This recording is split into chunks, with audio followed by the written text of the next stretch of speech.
तो भवरोग क्या है? क्या कोई ऐसी ही बीमारी है?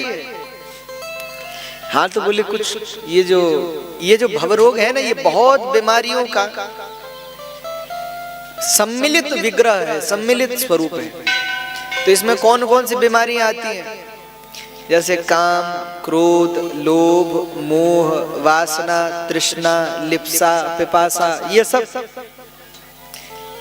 ये जितनी बीमारियां हैं, काम, क्रोध, लोभ, मोह, ईर्ष्या, द्वंद्व, द्वेष, वासना, पिपासा, लालसाएं, इच्छाएं, ये सब बीमारियों को अगर इकट्ठा कर दिया जाए तो उसको कहते हैं भवरोग।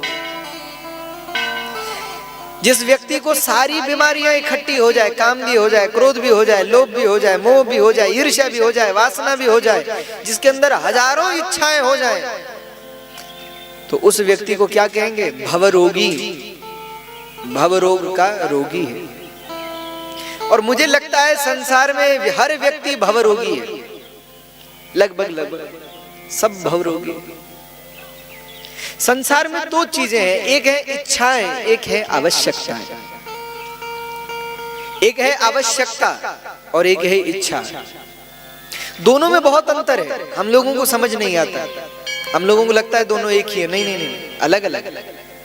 इच्छा अलग है और आवश्यकता अलग है। आवश्यकता क्या है?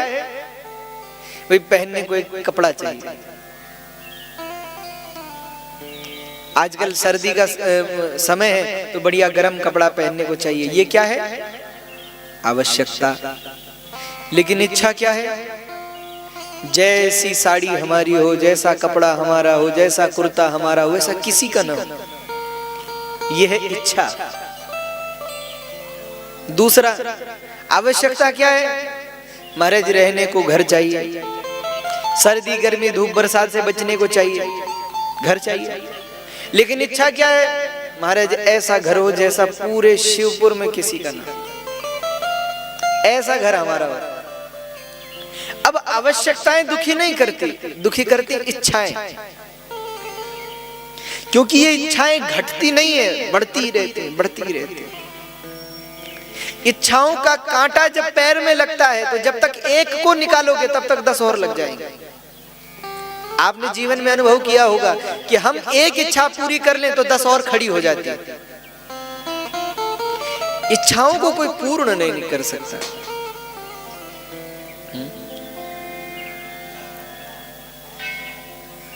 मुझे लगता है इच्छाओं को पूरा करने में सार्थकता नहीं है, इच्छाओं को नष्ट कर देने में सार्थकता, इच्छाएं मिटा देने में सार्थकता।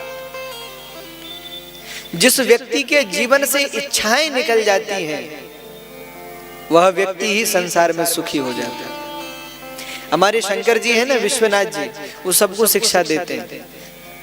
शंकर जी को आपने देखा होगा, उनके हाथ में सर्प, गले में सर्प। ये सर्प क्या है? ये सर्प ही है इच्छाएं। भगवान शंकर कहना चाहते हैं कि भैया संसार के जितने लोग हैं इच्छाओं में ही लिपटे हुए, इच्छाओं के सर्पों ने सबको लपेटा हुआ है। हमारी इच्छाएं ही पूरी नहीं होती। अच्छा मुझे एक चीज बताइए, क्या कोई आपने ऐसा व्यक्ति देखा जो कहे कि अब हमारी कोई इच्छा नहीं? महाराज कुछ नहीं तो कुछ तो है ही। कई बार तो हमें तो समाज में कई प्रकार के लोग मिल जाते हैं।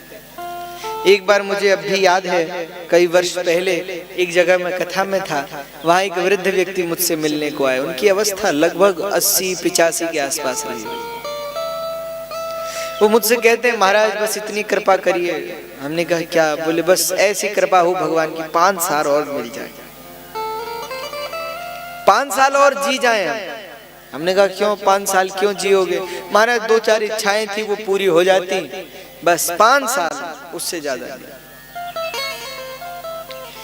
मैंने उनसे पूछा, मैंने कहा आपकी अवस्था कितनी? बोले यही कुछ 80-85 के आसपास होगी। तो हमने कहा कि जब 80-85 वर्ष में भी तुम्हारी इच्छाएं पूरी नहीं हुई तो क्या 5 साल में हो जाएंगी? मनुष्य का जीवन बीतता है, इच्छाएं पूरी नहीं होती। मरते मरते भी व्यक्ति के अंतःकरण में इच्छाओं का जाल फंसा रह जाता है, इच्छाएं और वासनाएं पड़ी रह जाती हैं।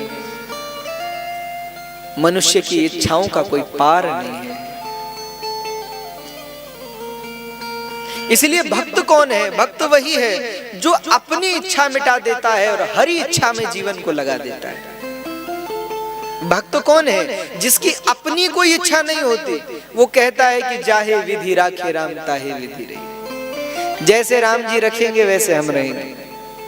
तो क्या प्रयास ना करें, क्या प्रयत्न ना करें, क्या परिश्रम ना करें? बोले नहीं, परिश्रम करना है, प्रयास करना है, जीवन में संघर्ष करना है, जीवन में मेहनत करनी है। पर क्यों करनी है? फल की कामना से नहीं, वो तो उसके हाथ में। कर्म करना है, क्यों करना है? किसी इच्छा, किसी वासना के दबे नहीं, आनंद के लिए कर्म करना है। देखो, बड़े बड़े महात्मा भी तो कर्म करते हैं, लेकिन उनका कर्म किसी इच्छा, किसी वासना से युक्त नहीं होता, इसलिए वो आनंदित रहते हैं। परिश्रम करना है, मेहनत करनी है, कर्म करना है, पर बिना इच्छा के। गीता में भगवान श्री कृष्ण कह रहे हैं ना, तुम कर्म करो, फल की चिंता मत करो। फल देना भगवान का काम है, कर्म करना हमारा काम है। हम अपना काम करेंगे, अगर हम अपना काम अच्छे से करेंगे तो भगवान भी अपना काम अच्छे से करेंगे। उनके काम में कमी नहीं है, बस आप अपना काम अच्छे से करो। बिल्कुल निश्चिंत, बिल्कुल प्रसन्न होकर के, आनंदित होकर के जीवन को बिताइए। अरे जीवन कोई बोझ ढोने का साधन थोड़े है। कई लोगों को तो हम देखते हैं समाज में, जो जीवन जी नहीं रहे, काट रहे हैं, झेल रहे हैं, गधे की तरह जीवन बिता रहे हैं,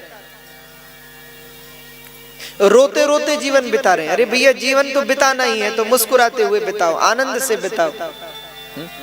हम प्रायः लोगों से कहते हैं कि क्या आपको पता है कथा का प्रसाद क्या है?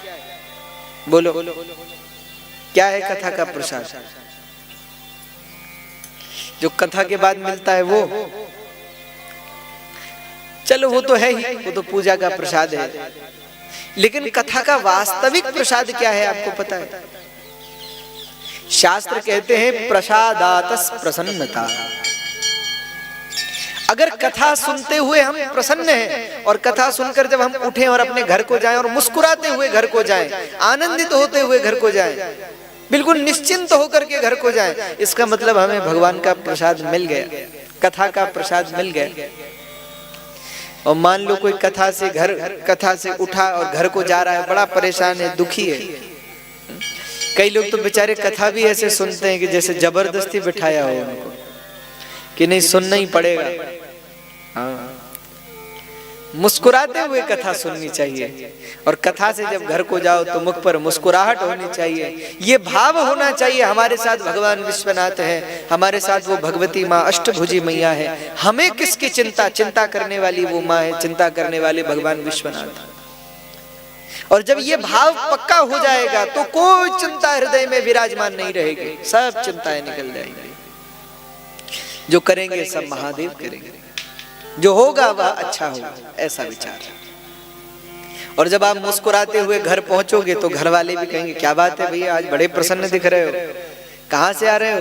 आप बताओगे कि हम कथा सुन के आ रहे हैं। भाई सबको लगना भी तो चाहिए ये कथा सुन के आ रहे हैं, प्रसन्नता है, आनंद में है। तो प्रसादातस् प्रसन्नता। तो ये जो शिव महापुराण की कथा है, गीयमानो वितृष्णैश्च भवरोग औषधोपिः, भवरोग की औषधि है, भवरोग को मिटाने की दवा है। अपने जीवन के कष्टों को, जीवन के दुखों को कैसे मिटाएं, ये कथा हमें सिखाती है। अरे कथा, लोग मुझसे पूछते हैं महाराज कथा सुनना क्यों जरूरी है? अरे जीवन जीना सिखाती है कथा, जीवन जीना कैसे। तो